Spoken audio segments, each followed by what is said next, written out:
तो यार आज की वीडियो में हम बात करने वाले हैं स्टूडेंट वीज़ा की सबसे मेजर रिक्वायरमेंट और सबसे difficult requirement, financial statements. Normally इसके अंदर हमारे पास बैंक स्टेटमेंट्स आ जाते हैं और टैक्स रिटर्न्स आ जाते हैं। आज की वीडियो में हम बात करेंगे कि अमाउंट कितना शो करवाना चाहिए, उसको जस्टिफाई कैसे करना चाहिए और इसको शो करवाने के लिए कौन कौन से डॉक्यूमेंट्स रिक्वायर्ड होते हैं।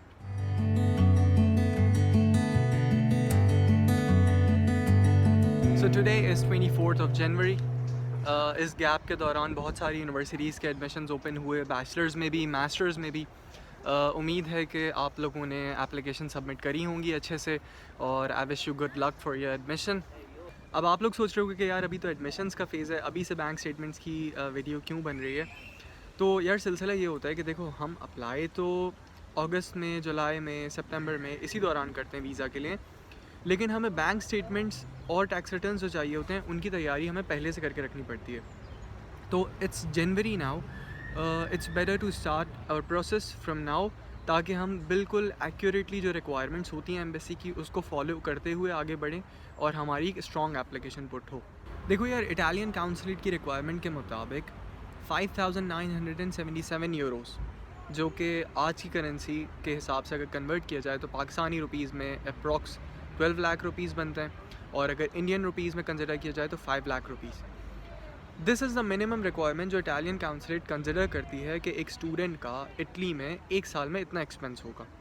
So the consulate is expecting the parents of students कि वो लोग अपने स्टूडेंट के एक्सपेंसेस को कवर करने के लिए उनके अकाउंट में अप्रॉक्सीमेटली यानी एटलीस्ट मिनिमम 6,000 यूरोज़ होने चाहिए। लेकिन ऑन एवरेज स्टूडेंट्स हमेशा 9,000 यूरो से 10,000 यूरोज़ तक ही शो करवाते हैं, क्योंकि अगर आप बिल्कुल मिनिमम रिक्वायरमेंट जो कि 6,000 यूरोज़ है उसको लेकर अपनी एप्लीकेशन पुट करोगे तो visa officer will question you कि आपके 6,000 यूरोज़ ही हैं, अगर ये भी आप स्पेंड कर देते हो अपनी स्टडीज़ में तो what would be the remaining amount in your parents account. मतलब वो अपने आप को कैसे सस्टेन करेंगे फाइनेंशियली। सो हमारा गोल ये होना चाहिए कि हम 10,000 यूरोज़ को टारगेट करें। अच्छा, ये 6,000 यूरोज़ इटालियन काउंसलेट ने बस ऐसे ही नहीं मेंशन कर दिए हैं। अकॉर्डिंग टू इटालियन काउंसलेट या इटालियन सिस्टम, एक स्टूडेंट के मंथली एक्सपेंसेस 400 यूरोज़ से 600 यूरोज़ ये लोग कंसिडर करते हैं, सही। तो उसको अगर हम सम अप करें तो वह एनुअली 6,000 यूरोज़ के अराउंड बन जाता है। तो इस हिसाब से ये लोग एक्सपेक्ट करते हैं कि स्टूडेंट के पास इतना पैसा होना चाहिए अकाउंट में। तो ये तो हो गई हमारी बात कि हमारे पास कितना अमाउंट होना चाहिए स्टूडेंट वीज़ा को अप्लाई करने के लिए। अब दूसरी सबसे इम्पॉर्टेंट चीज़ ये होती है कि एक तो अमाउंट शो करना और उसके बाद इस अमाउंट को प्रूव करना कि ये अमाउंट हमारा अपना है and the tax is paid. अब स्टूडेंट्स नॉर्मली क्या करते हैं कि वो उन्हें टारगेट पता होता है कि भाई 6,000 यूरोज़ हमें शो करने हैं या व्हाटएवर 10,000 यूरोज़ शो करने हैं, अपने किसी रिलेटिव से बोरो कर लेते हैं। यानी वीज़ा अप्लाई करने से 2 महीने पहले किसी रिलेटिव से, किसी फ्रेंड से, व्हाटएवर कहीं से भी बोरो करते हैं, किसी एजेंट से बोरो करते हैं और अपने अकाउंट में शो करवा देते हैं। But this is very risky, क्योंकि वीज़ा ऑफिसर बच्चा नहीं होता, उसे पता चल जाता है कि you have borrowed this amount from someone, क्योंकि ये अचानक से आपके अकाउंट में 2 महीने पहले 10 लाख रुपए फॉर एग्जांपल आ गए। सो ईदर अगर आपके पेरेंट्स सैलरीड एम्प्लॉय हैं प्राइवेट कंपनीज़ के या गवर्नमेंट सेक्टर के, या फिर उनका अपना बिजनेस है, यू नीड टू प्रूव कि ये अमाउंट हमने ख़ुद अर्न किया है, ग्रेजुअली अर्न किया है, इससे हमारी वेल्थ जनरेट हुई है और हमने इस अमाउंट का साथ के साथ टैक्स गवर्नमेंट को दिया है। अच्छा, ये होती बड़ी छोटी सी चीज़ है, but this is the very important point which makes the visa officer feels कि ही और she is a responsible citizen, he belongs to responsible family. अगर ये इटली भी आ जाएगा तो यहाँ पर वो हमेशा टैक्स पे करेगा। तो अब हमें पता चल गया कि अमाउंट की रिक्वायरमेंट कितनी है और हमें शो किस तरह करवाना है। अब हम थर्ड पॉइंट की बात कर लेते हैं कि इस अमाउंट को शो करवाने के लिए हमें कौन से डॉक्यूमेंट्स की ज़रूरत पड़ती है।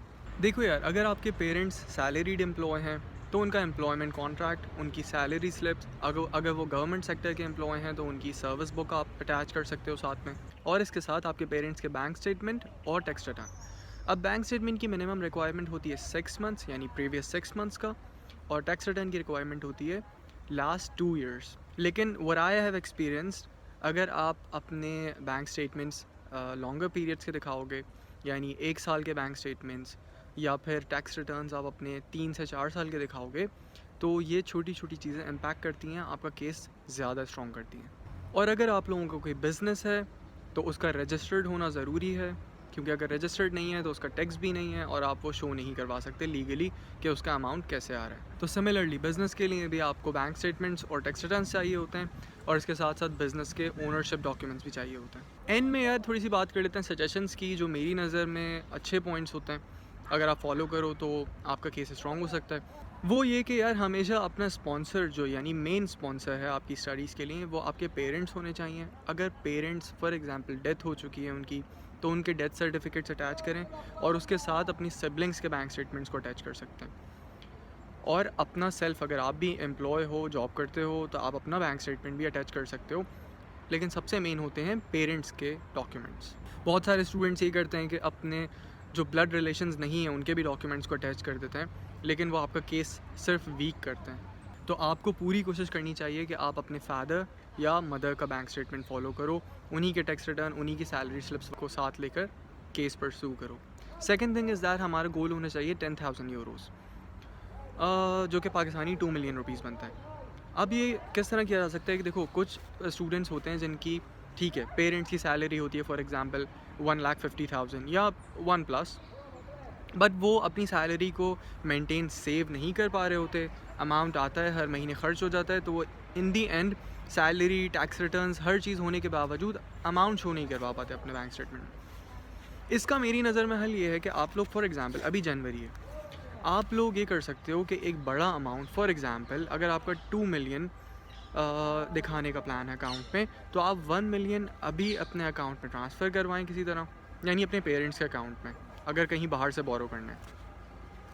और उसके बाद फरवरी से कंटिन्यू, जहां अगस्त में आप या जुलाई में अगर आप वीज़ा एप्लीकेशन पुट करोगे, उस वक्त तक ग्रेजुअली इंक्रीमेंट आना चाहिए अकाउंट में।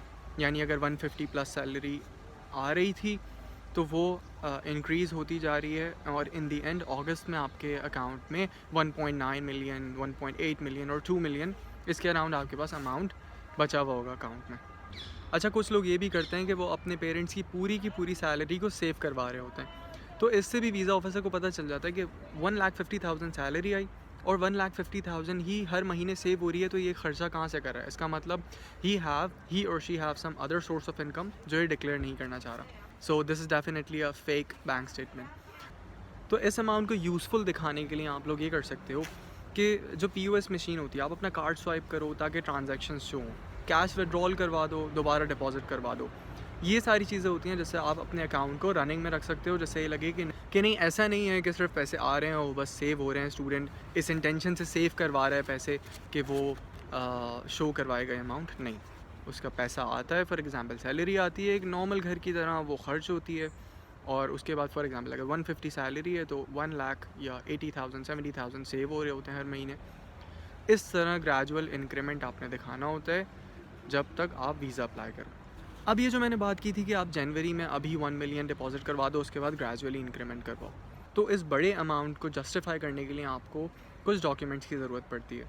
वैसे तो नॉर्मली बहुत सारे स्टूडेंट्स ये करते हैं कि गोल्ड सेल की रिसिप्ट लगा देते हैं या फिर कार सेल करने की रिसिप्ट लगा देते हैं और इसी को टैक्स रिटर्न्स में भी डिक्लेयर करवा देते हैं कि फॉर एग्जांपल हमारे पास 5 लाख रुपए का गोल्ड था, वो हमने सेल किया और ये इसके टैक्स रिटर्न में भी डिक्लेयर कर दिया और वो हमारी वेल्थ कैटेगरी में शामिल हो गया।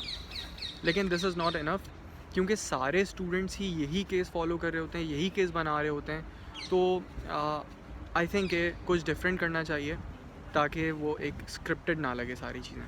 What you can do is like property documents बनवाओ।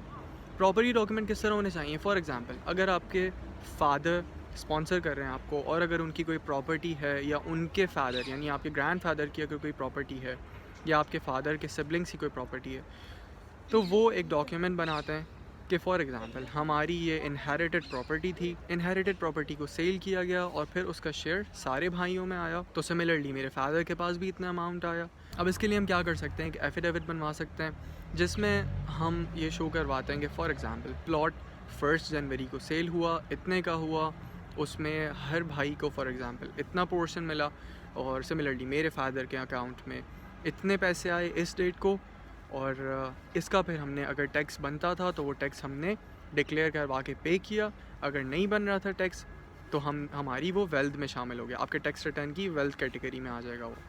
तो इस तरह आपका ये बड़ा अमाउंट जस्टिफाई हो जाएगा और आप ग्रेजुअली अपना अकाउंट इंक्रीज़ करते रहोगे until you have 1.8 to 2 million rupees, और फिर आप आसानी से अपने वीज़ा एप्लीकेशन में इन डॉक्यूमेंट्स को अटैच करके केस सबमिट कर सकते हो। So this was all about preparing a bank statement for your student visa application. इससे रिलेटेड कोई भी क्वेश्चंस हो, कोई भी कन्फ्यूजन हो तो आप कमेंट कर सकते हो, मैं उसका रिस्पॉन्स करूँगा। और बाकी जो यूनिवर्सिटीज़ के एडमिशन्स खुलते जा रहे हैं मैं उसमें साथ साथ वीडियोस बना दूँगा ताकि आप लोग अपनी एप्लीकेशंस को टाइमली सबमिट कर सको। Good luck.